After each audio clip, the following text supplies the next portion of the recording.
আজকে এইচপির 840G6 এই ল্যাপটপটা আসে আমাদের কাছে নট চার্জিংয়ের জন্য। এটাই আমরা নতুন ব্যাটারি লাগিয়ে দেখেছি, দেখলাম যে চার্জটা আপনার 0% স্টাক থাকে, অর্থাৎ চার্জ বাড়ে না কোনো কারণে। তো অনেক দিন পরে ভিডিও শ্যুট করছি, তো কাজের চাপের কারণে ভিডিও আসলে করা হয় না।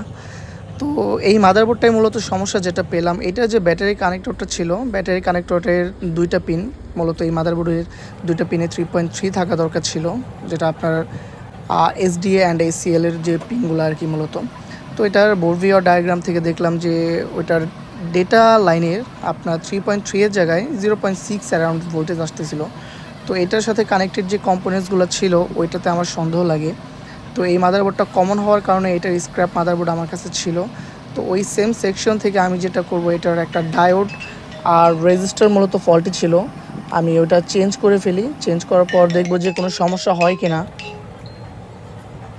তো পার্টসগুলো আমার চেঞ্জ করা শেষ হওয়ার পরে আমি একটু শর্টিংটা চেক করে নিলাম, দেখলাম যে আমার শর্টিং নেই। তো পরবর্তীতে ব্যাটারি লাগিয়ে যে সময় আমি পাওয়ার দিলাম, দেখলাম যে দুইটা পিনেই আমার 3.3 ভোল্টেজ চলে আসে, যেখানে শুরুতে আমার 0.6-এর মতো আসতেছিলো একটা পিনে।